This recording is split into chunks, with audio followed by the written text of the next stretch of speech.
ওম নমঃ ভগবতে বাসুদেবায়।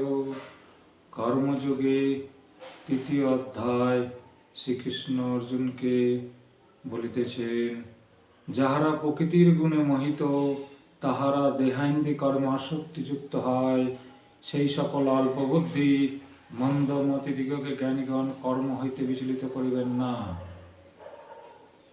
ময়ি সর্বাণি কর্মাণি সংন্যস্য সদাত্মচেতসা নিরাশি নির্মর্মভূতা যদস্য বিগত যারা। কর্তা ঈশ্বর, তাহার উদ্দেশ্যে ভৃতবৎ কর্ম করিতেছি।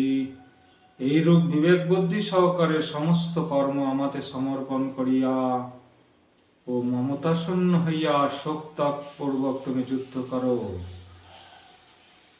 এখানে যুদ্ধ কথার অর্থ তোমার সমস্ত কর্ম, আমাদের সমস্ত কর্ম যা কিছু করি সমস্ত ঈশ্বরকে সমর্পণ করিয়া করিতে হইবে।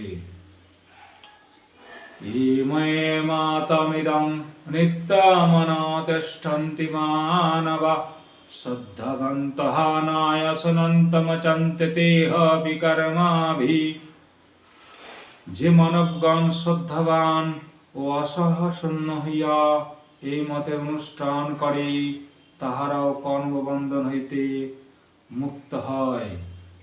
এতে তদভ্যাসয়ন্ত নানতিষ্ঠন্তি মে মতম সর্বজ্ঞান বিমরং স্থান বিদ্ধি নষ্টানাচিতসা।